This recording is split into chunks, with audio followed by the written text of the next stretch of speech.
आज हम आपके सामने कक्षा 8 का चैप्टर 6 जो कि है हमारा भगवान के डाकिए, उसके प्रश्न उत्तर हम इस वीडियो में लेकर प्रस्तुत हुए हैं। ये हमारे बहुविकल्पीय प्रश्न हैं जो कि आजकल एग्ज़ाम के अकॉर्डिंग बने हुए हैं।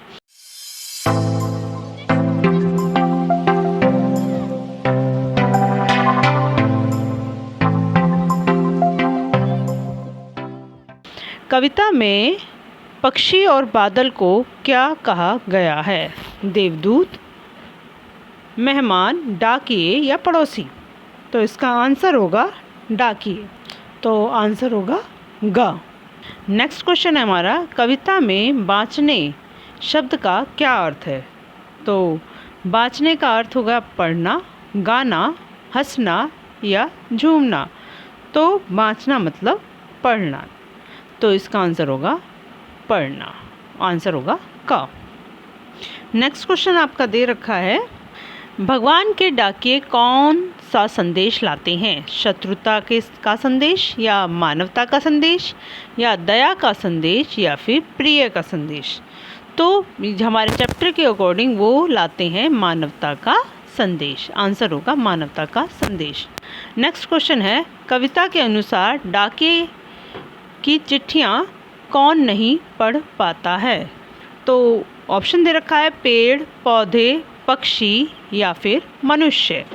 तो कविता के अनुसार डाकिए की चिट्ठी जो पढ़ नहीं पाते हैं वो मनुष्य नहीं पढ़ पाते हैं, तो इसका आंसर होगा ग, तो आंसर होगा घ। ओके, नेक्स्ट क्वेश्चन दे रखा है, भगवान के डाकिए कविता में भगवान के डाकिए किन्हें कहा गया है? पहला है पक्षी और पर्वत को, दूसरा है बादल और आकाश को, तीसरा है पक्षी और बादल को, चौथा है पक्षी और आकाश को।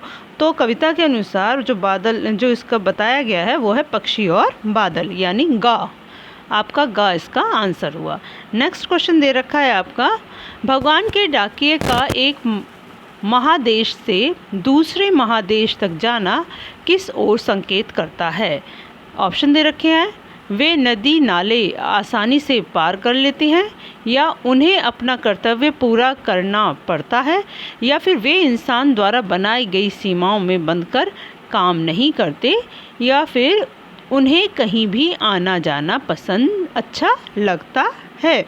तो इसमें जो होगा वो इसका आंसर होगा ग, वे इंसान द्वारा बनाई गई सीमा में बंधकर काम नहीं करते।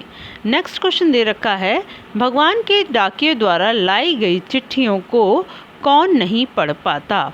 मनुष्य नहीं पढ़ पाता या फिर इंसान नहीं पढ़ पाता? सॉरी, इसमें ये तो प्रिंट में थोड़ा सा मिस्टेक है, तो मनुष्य, आप इसमें जानवर या कुछ भी ऐसा पॉइंट देख सकते हो। तीसरा दे रखा है ग पेड़ या फिर घ पहाड़। तो इसमें जो आंसर है वो होगा मनुष्य, यानी आंसर होगा क। नेक्स्ट क्वेश्चन दे रखा है, एक देश की धरती दूसरे देश की धरती को निम्नलिखित में से क्या भेजती है? धूल, फल, फूल या फिर सुगंध? तो एक दूसरी जो कविता के अनुसार दे रखा है उसका आंसर होगा घ, सुगंध, क्योंकि धूल, फल और फूल का वहाँ पर वर्णन नहीं है। नेक्स्ट क्वेश्चन दे रखा है, एक देश की धरती द्वारा भेजा गया सौरभ दूसरे देश की धरती पर कैसे पहुँचता है? पहला, कमल के पत्ते पर नदी मार्ग से, या फिर पक्षियों के पंखों पर सवार होकर वायु मार्ग से, या फिर फूलों के माध्यम से, या इनमें से कोई नहीं? तो कविता के अनुसार पक्षियों के पंख पर सवार होकर वायु मार्ग से, तभी उन्हें हम आज़ाद और कहीं भी घूमने वाला बताया गया है कविता में। एक देश की भाप दूसरे देश तक किस रूप में जाती है? ऑप्शन है आपका पानी के रूप में, या फिर बोतलों में बंद होकर, बर्फ़ के रूप में, या भाप के रूप में? तो इसका आंसर होगा पानी के रूप में, क्योंकि वो भाप बन के पानी के रूप में जाती है। नेक्स्ट क्वेश्चन दे रखा है, एक देश की भाप दूसरे देश में जाना क्या संदेश छोड़ जाता है। जब वो भाप एक दूसरे के देश में जाते हैं तो बाद में वो क्या संदेश छोड़ती है ये बताना है। तो इसमें कोई पहला ऑप्शन है, हमें भाप लेकर दूसरे देश में जाना चाहिए, या हमें पानी बर्बाद नहीं करना चाहिए, या हमें पानी लेकर दूसरे देश में जाना चाहिए, या फिर हमें अपने परायों की भावना त्याग कर काम करते हुए एकता बनाए रखनी चाहिए। तो ये जो हमारा संदेश दे रही है वो यही है, हमें अपने पराये की भावना त्याग कर काम करते हुए एकता बनाए रखनी चाहिए। इसका आंसर होगा ग। नेक्स्ट क्वेश्चन दे रखा है आपका, भगवान के डाकिये द्वारा लाई गई चिट्ठियों में निहित संदेश का मनुष्य क्या करता है? तो जो भगवान द्वारा संदेश भेजा गया है, मनुष्य उसका क्या उपयोग कर रहा है? तो ऑप्शन दे रखा है, उनके अनुरूप आचरण करता है, उनका अनुमान लगाता है, उन्हें पढ़कर दूसरों को सुनाता है, या इनमें से कोई नहीं। तो वो जो मनुष्य है वो अनुमान ही लगा पाता है, तो इसका आंसर होगा उनका अनुमान लगाता है। आंसर होगा ख। भगवान के डाकिये कविता के आधार पर बताइए कि निम्नलिखित में से कौन अधिक समझदार है? मनुष्य, पक्षी, पेड़ पौधे, पानी और पहाड़, या फिर बादल और आकाश? तो इसका आंसर आपका होगा पक्षी जो है हमारे, वही हमारे सबसे ज़्यादा ठीक है। नेक्स्ट दे रखा है, सौरभ किसकी आँखों पर तितरा है? मनुष्य की, पक्षियों की, बादलों की, या फिर एक मिनट पीछे वाला क्वेश्चन था हमारा जो था, एक मिनट क्वेश्चन इसको हम दोबारा पढ़ते हैं। भगवान के डाकिये कविता के आधार पर बताइए कि निम्न में से कौन अधिक समझदार है? मनुष्य, पक्षी, पेड़ पौधे, पानी और पहाड़, या बादल और आकाश? तो हम इसमें प्रकृति का वर्णन किया तो हम खाली पक्षी को नहीं बोल सकते, इसमें होगा पेड़ पौधे, पानी और पहाड़, ये ज़्यादा समझदार हैं। ठीक है, क्योंकि ये सब चीज़ को कहीं से कोई भी आए उसे एक्सेप्ट करते हैं इसलिए। सौरभ किसकी पंखों पर तिरता है? मनुष्य की, पक्षी की, बादलों की, या स्मृति की? तो पक्षियों की जो पंखों पर तिरता है। ठीक है। नेक्स्ट क्वेश्चन दे रखा है, एक देश की भाप दूसरे देश में क्या बनकर गिरती है? पानी, संदेश, बर्फ, या फिर वायु? तो एक भाप को जो प्रस्तुत, पहले भी हमारा क्वेश्चन आया था, वो पानी के रूप में प्रस्तुत करा है, तो इसलिए इसका आंसर होगा पानी। नेक्स्ट क्वेश्चन आपका दे रखा है, हम तो केवल यह आंकते हैं, पंक्ति में हम से क्या तात्पर्य है? पहला ऑप्शन है मनुष्य, दूसरा है पक्षी, तीसरा है बादल, और चौथा है कवि। तो इनमें से जो इसका आंसर होगा, ये हम का जो उपयोग किया गया है वो मनुष्य के लिए किया गया, तो आंसर होगा आपका का। नेक्स्ट क्वेश्चन दे रखा है आपका, एक देश की धरती दूसरे देश को पक्षियों के माध्यम से क्या भेजती है? चेतावनी, सुगंध, या सलाह, या फिर प्रसन्नता? तो सुगंध भेजती है कविता के अनुसार, तो आंसर होगा ख। नेक्स्ट है आपका, बादल व पक्षी क्यों डाकिये कहलाते हैं? क्योंकि वे ईश्वर का संदेश लाते हैं, क्योंकि वे चिट्ठियाँ बांटते हैं, क्योंकि वे लोगों के सुख दुख जान लेते हैं, या इनमें से कोई नहीं? क्योंकि वे ईश्वर का संदेश लाते हैं, कविता में यही बताया गया है, इसलिए ईश्वर, यही आपका आंसर होगा का। नेक्स्ट क्वेश्चन है, इनके संदेश कौन पढ़ने में सक्षम होते हैं? प्रकृति अर्थात पेड़ पौधे, सरोवर, सरिताएं, समुद्र व पर्वत? इससे संबंधित एक क्वेश्चन आपका ऊपर भी दिया था, बस क्वेश्चन के लिखने का तरीका बदल गया, तो थोड़ा उसका ध्यान रखना, इसलिए मैंने उसको चेंज करके दिया है। नेक्स्ट है सभी जीव जंतु, नेक्स्ट है संसार में रहने वाले सभी लोग, या संसार के कुछ विशेष लोग?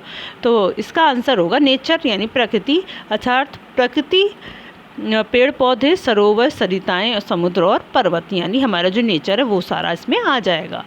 महादेश शब्द से क्या तात्पर्य है? महान देश, विशेष देश, विशाल देश, या दूर दराज के देश? तो महान देश का जो तात्पर्य आपका होगा विशाल देश। ठीक है, आगे दे रखा है, भगवान के डाकिये इस संसार को क्या संदेश देना चाहते हैं? आपसी प्रेम का, विश्व बंधुत्व का, जाति भेद ना करने का, या निरंतर आगे बढ़ने का।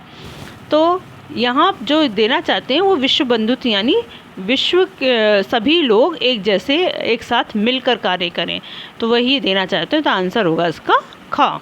नेक्स्ट क्वेश्चन आपका दे रखा है, पक्षियों व बादलों की किस विशेषता को उजागर किया गया है? पहला है, पक्षियों के पंखों द्वारा एक देश के फूलों का सौरभ दूसरे देश में चला जाता है एवं बादल एक देश में बनते हैं और दूसरे देश में बरसते हैं।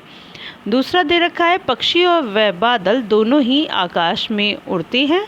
तीसरा है, पक्षी व बादल दोनों आगे बढ़ने में विश्वास रखते हैं, या इनमें से कोई नहीं। तो इसका आंसर होगा आपका, पक्षियों के पंखों द्वारा एक देश के फूलों का सौरभ दूसरे देश में चला जाता है एवं बादल एक देश में बनते हैं और दूसरे देश में बरसते हैं। ये कविता के अनुसार इसका आंसर है। तो आंसर होगा क। नेक्स्ट क्वेश्चन दे रखा है, ये पंक्तियाँ हमें क्या संदेश देती हैं? लोगों को सदा आगे बढ़ते रहना चाहिए। दूसरा, मानव जाति को सीमाओं में न बंधकर एकताओं का संदेश विश्व में फैलाना चाहिए। तीसरा है, नए साधनों को अपनाना चाहिए। चौथा है, अंतर मन की आवाज़ सुननी चाहिए। तो इसका आंसर होगा आपका, मानव जाति को सीमाओं में न बंधकर एकताओं का संदेश विश्व में फैलाना चाहिए। तो आंसर होगा इसका ख। नेक्स्ट है आपका, एक देश का सौरभ दूसरे देश में कैसे पहुंचता है? पक्षियों के पंखों से, वह हवा के झोंकों में तैरकर, या वर्षा के साथ बहकर, या लोगों द्वारा, या फिर छोटे छोटे जीव जंतुओं द्वारा। तो कविता के अनुसार वो है, पक्षियों के पंखों से वह हवा के झोंकों में तैरकर। यही इसका आंसर का होगा। प्रकृति की क्या विशेषता है? इसके ऑप्शन दे रखा है, किसी बंधन में नहीं बनती। दूसरा दे रखा है, किसी के साथ किसी प्रकार का व्यवहार नहीं करती। तीसरा दे रखा है, विश्व बंधुत्व का संदेश देती है। और चौथा है, दिए गए सभी। तो हमने ये क्वेश्चन हमारा पहले भी आया था, बस प्रकृति की क्या विशेषता है, इसका थोड़ा सा कहने का तरीका ही चेंज हुआ है। तो इसका आंसर होगा, विश्व बंधुत्व का संदेश देती है। आंसर होगा इसका ग। तो आपके ये 25 क्वेश्चंस थे। मैं उम्मीद करती हूँ कि आपको ये क्वेश्चंस अच्छे से समझ में आ गए होंगे। इसके लिए मेरे चैनल को सब्सक्राइब करना बिल्कुल ना भूलें, क्योंकि इससे संबंधित जो आपके नेक्स्ट चैप्टर्स हैं उनके भी क्वेश्चन आंसर मैं नेक्स्ट वीडियो में प्रस्तुत करूँगी। इसके लिए आपको सब्सक्राइब करना बहुत ज़रूरी है, जिससे आने वाली वीडियो का नोटिफिकेशन सबसे पहले आपके पास पहुँच। और इसके लिए मेरे चैनल को लाइक करें, शेयर करें, जिससे कि सभी बच्चे इस अवसर का फ़ायदा उठा सकें। आज के लिए बस इतना ही। धन्यवाद।